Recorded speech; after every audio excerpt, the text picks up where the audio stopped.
요한복음 4장입니다. 46절에서 마지막 절 말씀까지 54절까지 신약성경 요한복음 4장 46절, 우리가 함께 하나님의 말씀 받들어 읽으실 때에 말씀의 은혜와 능력이 벌써 이미 여러분과 저에게 임하기를 소망합니다. 요한복음 4장 46절, 예수께서 다시 갈릴리 가나에 이르시니 전에 물로 포도주를 만드신 곳이라. 왕의 신하가 있어 그의 아들이 가버나움에서 병들었더니 그가 예수께서 유대로부터 갈릴리로 오셨다는 것을 듣고 가서 청하되 내려오셔서 내 아들의 병을 고쳐주소서 하니 그가 거의 죽게 되었음이라.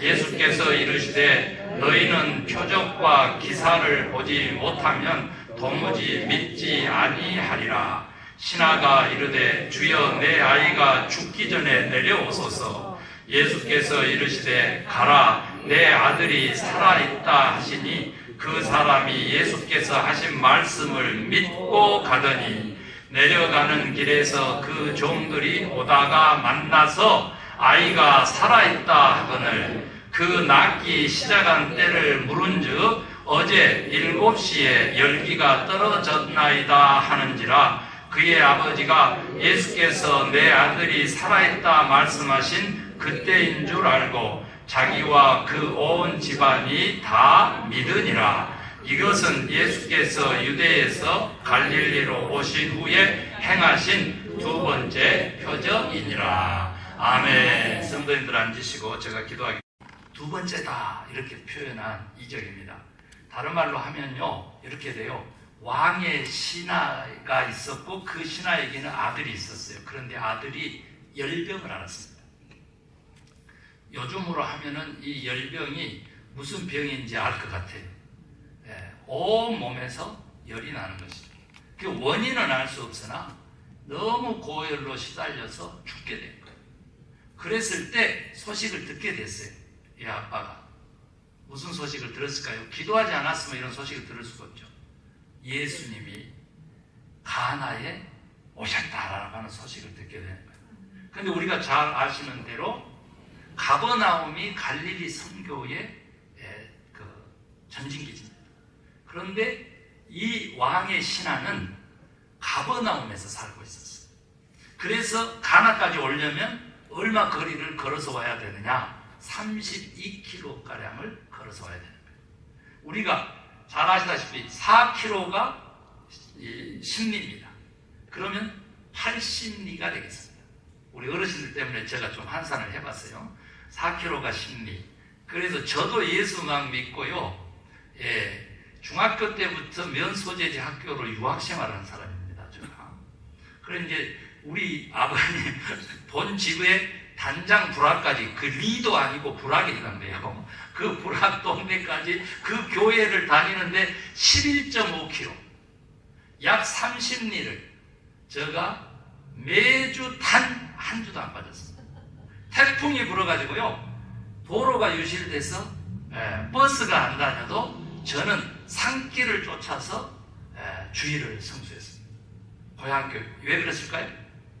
저 예수 믿기 시작할 때부터 고등학교 1학년 겨울방학 때부터 바로 8명의 초등학교 5학년 믿음의 주일학교가 있었는데 그 교회 학교 선생직을 임명받아가지고 그 사명 때문에 저는 그러니까 고등학교 1학년 겨울방학 12월 24일 날 붙잡혀가지고 지금까지 다 이렇게 보시면 돼요.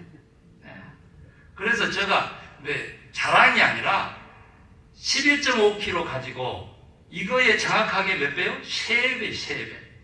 3배를 걸어서 예수님에게 간청하러 갔다고 말이죠. 저는요 들었어요. 우리 어디 가셨어요? 또 우리 최수초 권사님 또 권사님 산기도 얘기 들었습니다. 우리 목사님 산기도 얘기 많이 들었습니다. 저희 믿을 때도 산기도가 유행했고 우리 신학교에서는 소나무 하나 산에 올라가서 뽑아야 졸업한다 그래가지고 저도 또 그렇게 미신적인 사람이 아닌데 다들 또 붐이 타가지고 그러니까 그래가지고 사실은 나무가 별로 없었어요. 큰 나무만 있고 자잘한 나무들을 다 선배들이 뽑아버려가지고.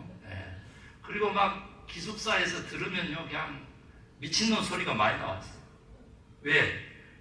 산기도를 하는 것은 좋은데 막 새벽 1시, 2시에 주여 하니까 잠자다가 다 깰까요? 그러면 이제 기도하는 거고 주여 이름을 불렀는데 갑자기 선배님 한 분이 못 참겠는지 창문을 열고 야 이 미친놈아! 막 이렇게 또 얘기해가지고 주여 이름을 부르는데 미친놈 하는 저 사람은 또 전도사인가 목사인가 하면서 또 난리가 났죠. 그런 에피소드가 이렇게 이제 많았습니다. 여러분 쉬운 길이 아니었다는 거죠. 우리가 기도 진짜 이렇게 편하게 할 수 있는 이 시대를 맞아서 우리는 얼마나 감사한지 몰라요.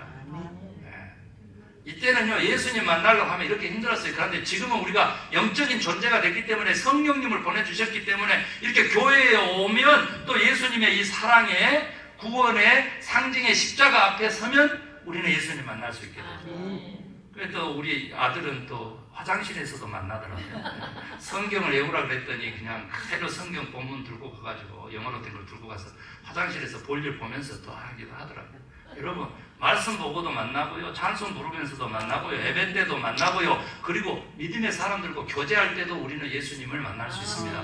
그런 시대에 사니까 오늘 이야기는 사실은 얼마만큼 귀한 이야기인지 몰라요. 그래서 뭐라고 합니까? 내 아들이 죽게 되었으니 가버나움으로 내려오셔서 내 아들 좀 살려주십시오라고 간청을 합니다. 그러면은 예수님이 그 출발할 때부터 아셨을 거니까 오늘 지금 아들 살려달라고 아버지 한 사람이 그 아빠의 마음을 예수님이 모르시냐고 아셨을 텐데 다 듣도록 예수님께서 그냥 면박을 주는 거예요. 너희는 말이야 내가 표적과 이적을 행하지 않고는 하니 믿음을 볼 수가 없어. 이렇게 예수님이 핀잔을 줍니다. 그래가지고는 아버지가 이런 건방진 놈이 있어. 내가 그래도 왕의 신하야. 어디서 나사렛 촌동네에서 목수 아들이 돼가지고 네가 목수하면서 먹고 살았다며. 이런 하층민입니다. 목수는. 그때 당시의 목수는. 그런 사회적 분위기 속에서 왕의 신하가 와가지고 무릎 꿇고 엎드려서 도와달라고 그러는데 일하고 면박을 주니까 진짜 자존심 세운 사람 같았으면 벌떡 일어서서 어떻게 했어요? 말아 임마! 의사를 차라리 만난 게 낫겠어. 그러면서 돌아서 갔겠죠. 한번 생각을 반대로 해봐요. 70 드신 장로님께서 와가지고 목사님한테 뭘 부탁했어. 그랬더니 목사님이 막 면박을 줬어. 그러면 그 장로님이 뭐라 그랬어요? 어린 놈 자식이 말이지. 싫어 임마! 안 나가면 되지. 헌방을 떨고 있으면 막 이러고 가실 수가 있거든요. 그 목사님은 그런 경험이 있을까요? 있어요. 어떻게 하셨어? 목회를 그렇게 했으니까 이게 적은 숫자 있는 거야. 지금 안짜증이만 있는 거야. 그렇지 않고 그냥 막 이렇게 해야 되는데 저는 그걸 잘 못하니까. 살려보려고 그런 거예요. 살려보려고. 왜? 나한테 살리는 것이 있는 게 아니에요. 내한테 능력이 있는 게 아니에요. 목회자에게 살림의 주권이 있는 게 아니고 살릴 수 있는 생명의 주권이 누구에게 있기 때문에? 하나님에게 있기 때문에 하나님의 뜻을 전달하면 되는 거예요. 욕을 얻어도 먹어도 괜찮아요. 핀잔을 들어도 괜찮아요. 배신을 당해도 괜찮아요. 누구에게 욕을 먹는가가 중요하지. 신실한 신자에게 욕을 얻는 목사라면 이 목사는 목사도 아니고 회개해야 돼요. 그만둬야 돼요. 그런데 만약에 가짜 신자가 목사를 욕을 한다. 그러면 기꺼이 욕을 얻어먹는 것을 각오해야 돼요. 예수님 안 그러신 줄 아세요? 복음서 좀 다시 읽어봐요. 수없이 욕을 먹고 다닙니다. 예수님. 그런데 오늘 이해할 수 없잖아요. 지금 이해할 수 없어. 이미 지금 출발할 때부터 우리 하나님 아셨을 거거든요. 우리 예수님 아셨을 거라고. 그런데 와서 도와달라고 하면 그냥 도와주시면 되지. 그러면서 이 사람의 믿음을 바라 하셨으면 얼마나 좋았을까. 그런데 도통 너희는 말이야 내가 표적과 이적을 행하지 않으면 말이야 보여주지 않으면 말이야 믿지 않으니 원 세상에 이랬다고. 그랬는데 이 왕의 신하가 다시 무릎을 꿇습니다. 예수님 우리 아들이 죽기 전에 좀 내려오세요. 이렇게 간청을 합니다. 그러자 딱 2번 간청했다고 요한은 기록하고 있는데 저는 막 수없이 매달려 있을 것 같기도 하고 그래요. 그런데 예수님한테는 딱 2번만 간청해도 들어주실 수도 있겠어요. 곧바로 예수님이 뭐라 그래요? 네 아들이 살아있다. 가라. 집으로 돌아가. 네 아들 살아있다. 이렇게 얘기합니다. 그러니까 병 고쳤다 이게 아니잖아요. 살아있다 이거 아니잖아요. 생명에 대한 관점이 예수님에게 있는 거예요. 우리 지금 이거 놓치거든요. 생명의 가치를 놓치면요, 인격이고 신앙이고 예수 그리스도고 이게 진짜 땅에 떨어져 버리는 거예요. 뭐가? 생명의 가치를 하찮게 여기면요, 예수님도 하찮게 여기는 존재라는 사실을 알아야 돼요. 왜? 생명의 주인이 예수님이시니까, 하나님이시니까. 그래서 예수님 오늘 말씀하셨잖아. 네 아들이 아직 살아있다. 그래가지고 이제 돌아가는 거예요. 돌아가는데 여러분, 희한한 일이 벌어져요. 이 아들이 낳은 시간, 그리고 이 아빠가 와서 예수님을 만난 시간이 오후 1시로 딱 명시되어 있어요. 오후 1시로. 왜냐하면 이스라엘 나라는 뭐예요? 6시부터 0시야. 시작이 하루가. 그러면 제 7시면은 12시 지나고 몇 시예요? 1시가 됩니다. 1시. 오후 1시에 예수님 만났고 예수님이 네 아들이 살아있다 말씀을 하셨단 말이에요. 그랬는데 아직도 돌아가고 있는 길로 나오고 그 집안에서 그 하인이 쫓아나와서 중간에서 만났는데 주인님, 아들이 살았습니다. 살았습니다. 살았다. 이렇게 선언을 하는 거예요. 종도 선포를 하는 거죠. 그러니까 아버지가 깜짝 놀라고 어머 그랬어 이래야 되는데 이미 믿음이 있었기 때문인지 메시너냐 이렇게 얘기를 하는 거예요. 그러니까 오후 1시입니다. 우리가 알다시피 하루 중에 펄펄 끓는 시간이 몇 시겠어요? 1시죠. 막 자연은 펄펄 끓는 거죠. 그래서 그 열병이 났던 그 아들도 펄펄 끓는데 바로 그 정점에서 그냥 식어서 살아나는 거예요. 열기가 빠지고 식어서 살아나는 거예요. 식어서. 그래서 벌떡 이제 그 시간이 예수님이 말씀하신 바로 그 시간이었다는 사실을 알고는 어떻게? 온 집안이 다 믿게 되었다. 그게 이 얘기입니다. 이 얘기. 전체 스토리가 재미나잖아요. 그런데 여러분 보면은 정말 귀한 메시지들이 정말 여러 개가 있어요. 여러 개. 이거 그냥 지나칠 수 있는 얘기인데 첫 번째는 뭐냐면 우리 예수님은요, 얼마만큼 능력이 크신지 저 그 얘기 꼭 하고 다음 얘기로 가고 싶어요. 여러분, 의사는 32km 떨어진 사람 수술할 수 있습니까? 없습니까? 없죠. 살릴 수가 없지요. 어느 인간이 32km 떨어진 그 환자를 진단도 안 하고 보지도 않고 말 한마디로 살릴 수가 있나요? 없죠. 하나님이시니까, 예수님이시니까 그렇게 하시는 거예요. 제가 기도원에서 불개미 하나를 물렸는데 저 지금 종아리고 허벅지 이쪽 골반까지 또 지금 더덜가십니다. 우리 여동생 형님 다 불개미를 물렸는데도 여러분 둘이는 또 그래도 멀쩡한데 나는 속이 많이 상해요. 저 원래 안 그랬거든요.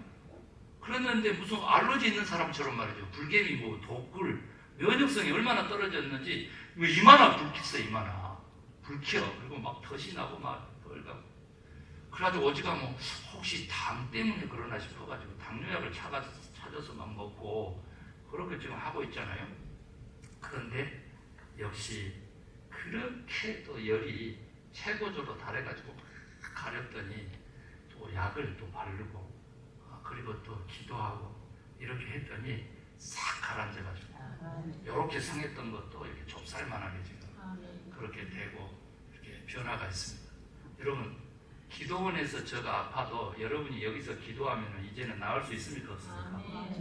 송 목사님 나을 수 있어요? 없어요? 지금 그런 시대에 와 있는 게 왜 우리가 예수 그리스도가 보낸 영을 소유한 믿음의 사람들이 됐고 하나님의 아들, 딸들이 이제 되었기 때문에 한국에 있는 저희 장모님 또 저희 어머님 위해서 기도하면 여러분 나음을 입을 수 있습니까? 없습니까? 있습니다. 지금 그런 우리 시대에 와 있는데 예수님의 능력을 찬양합시다. 할렐루야. 이게 아니라고. 그 능력을 우리에게 위임해 주신 더 위대하신 더 사랑이 많으신 그런 생명의 주 하나님을 만나시기를 주의 이름으로 축원합니다.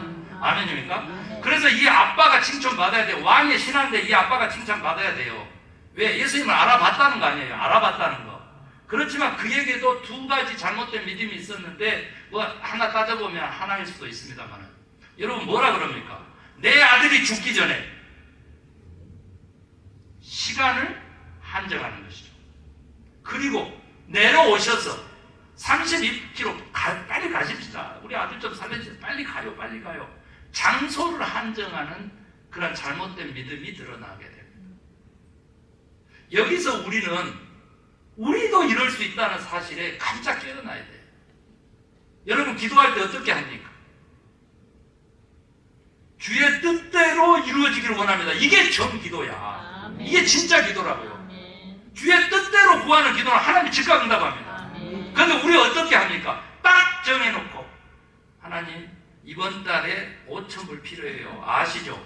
그러면서 또 열심히 일을 해. 그러면서 계속 일하면서도 이번 달에 5,000불, 이번 달에 5,000불, 좀 더 주시면 땡큐, 적게 주시면 섭섭 하면서 막 이렇게 기도하지 않냐 이 말이죠. 어마운트도 내 기준으로 정하고 시간도 때도 내 기준으로 정하고 장소의 한정도 내 기준으로 정하고 그러면 어떻게 돼요? 예수님의 능력과 하나님의 바운더리를 지가 나무질하는 거잖아요. 이런 신앙은 벗어버리고 이런 신앙을 벗어버려 여기 이제 아빠가 칭찬받아야 되는데 아직 예수님에게 지금 현재 말 그대로 구원에 이르는 그 믿음을 확인받기 전에는 이랬다는 거예요. 그런데 예수님은 한마디로 어떻게 고쳐버렸어요? 이 잘못된 믿음을요? 말씀 한마디로 고쳤죠. 오늘 이야기는 병든 아들을 살린 아빠를 칭찬하는 이야기도 아니고 예수님의 능력을 드러내는 이야기도 아니고 저는 오늘 나성소망께 이 주일 아침에 하나님이 선포하시고자 하는 하나님의 말씀은 우리의 잘못된 믿음을 바로 고쳐주기 위한 말씀이시다 이렇게 선포하고 싶습니다. 아멘입니까? 우리 잘못된 믿음을 바로 고쳐주면 좋겠어. 그래서 보면 아버지 믿음만 닮아도 죽어가는 아들도 살린다는 거예요. 그리고 그렇게 아들만 살렸습니까? 온 집안이 다 구원 얻게 되는 것이죠. 그래서 예수님은 단순하게 그냥 어떻게 표적과 이적을 행하지 않으면 이 믿음을 못 보겠어 이렇게 얘기했었을 때 저는 더구나 더 확신했습니다. 아, 예수님의 관심은 한 병자 고치는 게 문제가 아니라 거기에도 마음을 두시지만 진짜 믿음이 무엇인지를 알려주시기를 원하시는구나. 그것을 제가 깨닫게 돼서 그걸 나누고 싶은 것입니다. 여러분 오늘 보면요 이 아빠도 칭찬받을 믿음이 있었죠. 첫 번째가 뭐냐 그랬다면요 겸손입니다. 어떻게 하면 기도 응답 받느냐 이쪽으로만 국한되지 마시고 우리의 잘못된 믿음을 바로잡으려면 겸손입니다. 여러분요 기도하는 사람은요 겸손하지 않으면 하지 않습니다. 아쉬운 소리 나는 평생 안 해보고 살았다. 이것을 막 자랑하는 권사님도 계시더라고요. 그래서 내가 깜짝 놀랐어요. 혹시 그런 말씀하신 권사님은 상처받지 마시고 나는 아니다. 얘 누군지 몰라 이제는. 그런데 그렇게 말씀하시더라고요. 그런데 아니죠. 우리가 기도할 때 겸손하지 아니하면 자신을 낮추지 않으면 기도 응답이 될 리가 없어요. 아멘. 강청, 즉 하늘에 상달되지도 않아요. 예수님이 들으실 수도 없어요. 왜 그래요? 벌써 진심이 벗어났기 때문에. 진짜 내 도움이 필요한 거 맞아? 김 목사, 나 하나님이냐? 나 전능자야? 무소부재 내가 가지 못한 곳이 없어. 전지전능 내가 모르는 것도 없지. 그런데 진짜 나 믿어? 똑바로 구해. 똑바로. 이렇게 얘기합니다. 성경에 보니까요. 네 입을 어쩌라고? 크게 벌리라 해가지고 내 입술 이쪽이 계속 피가 찢어져. 여기 자세히 보시면요. 지금도 지금 피 떼내고 있는데 이렇게 벌려가지고 어떤 사람은 하품하다가 찢어지는데 저는 크게 입을 벌리는 거예요. 구하면서 간구하면서 하나님의 능력을 국한시키면 안 되잖아요. 그러려면 어떻게 해야 돼? 내가 더 겸손해져. 하나님의 축복은 어느 곳으로 흐른다고? 높은 곳으로 아니면 낮은 곳으로? 낮은 곳으로. 교회에 지금 종말을 내 때에 보게 돼서 너무 슬프다 그런 말씀 많이 했는데 교회가 왜 이렇게 되느냐 그러면요 높은 곳을 향해서 가니까 이 세상의 높은 것이죠.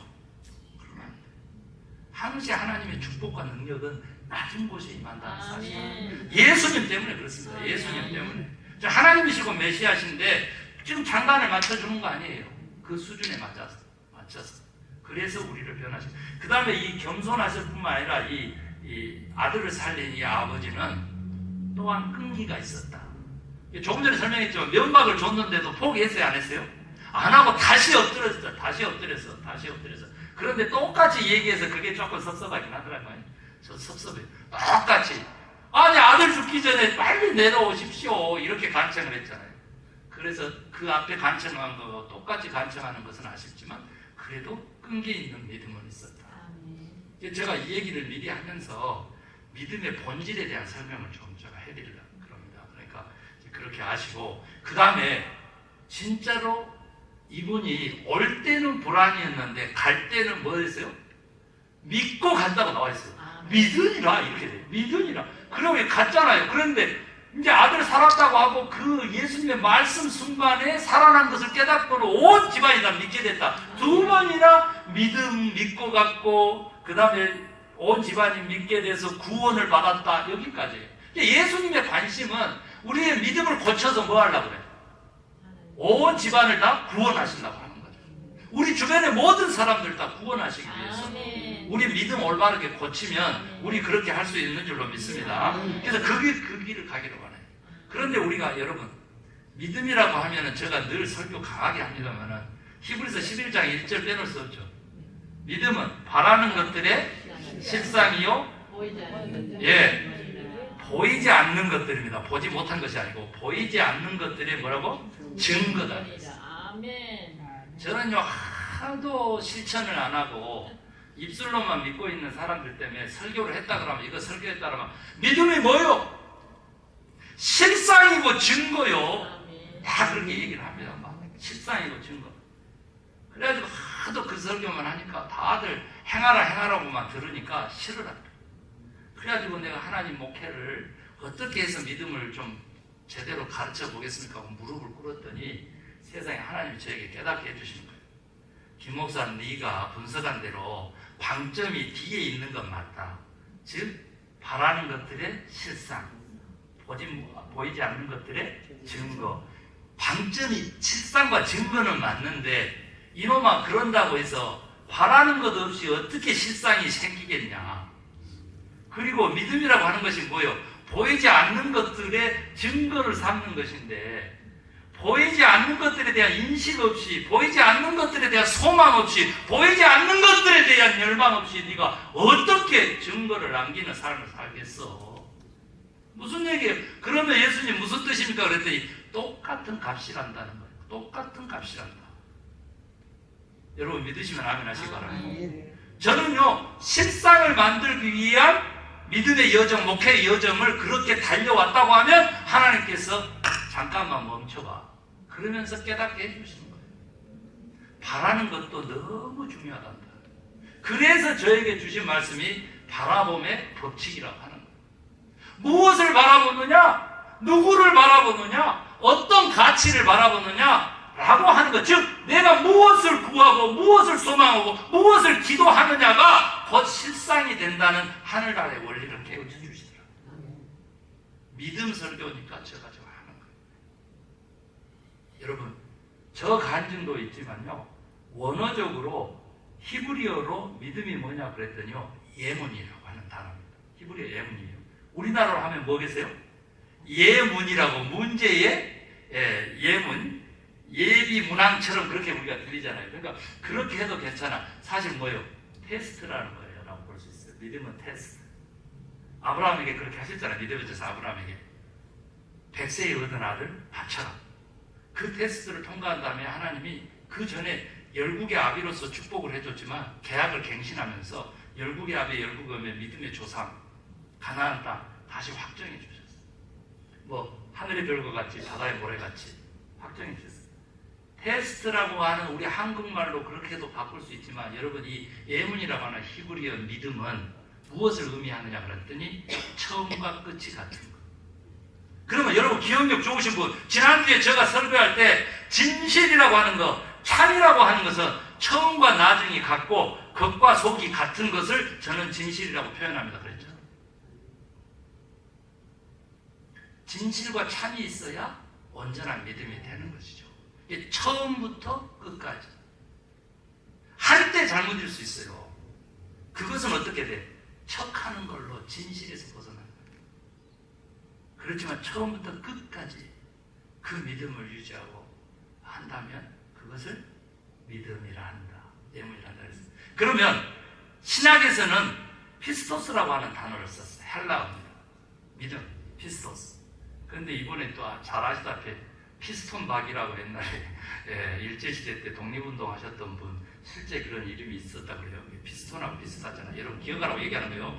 예문하고 피스톤스예요. 피스톤이 이렇게 피스톨, 그 총알, 권총 뭐 이렇게도 알 수 있겠죠. 그런데 여러분 이 뜻은 뭐냐 그러면요, 연결돼요. 이 믿음의 뜻은 충성입니다. 충자가 뭐예요? 마음의 중심에 품다라는 거예요. 성자는 뭐예요? 성실하다는 거예요. 믿음이란 뭐냐 그랬더니 하나님을 중심에 품고 성실, 다음에 믿음과 함께 가는 의미인 순종을 한다. 하나님을 중심에 모시고 하나님에게 순종하는 것, 그 충성이 믿음, 피스토스라고 하는 그 단어다. 헬라어다. 그래서 여러분, 믿음이란 무엇이냐? 구약에서는 처음과 나중이 같은 진실함을 추구하는 거예요. 그리고 겉과 속이 같은 것도 추구하고, 그 다음에 여기 보니까 또 믿음이라고 하는 것이 뭐라고요? 피스톤스라고 해서 충성이다. 충성. 그리고는 여러분, 윤석열 그러면 지금 뭐가 따라옵니까? 대통령 이렇게 따라오죠. 그러면 바이든 그러면 대통령 따라요. 김재율 그러면 목사 따라오잖아. 목사 따라. 내가 여기까지 지금 가려고 두 대통령 한미 대통령을 얘기했는데 거기서 또 김재율 하면은 그래도 대통령 할까봐 예식 또 기대를 했었어요. 그런데 이 목사 이렇게 김재율 목사님 이렇게 나와서 감사하고 다행입니다. 여러분, 이름과 함께 가는 것처럼 믿음과 함께 가는 단어가 여러분 뭐예요? 순종입니다.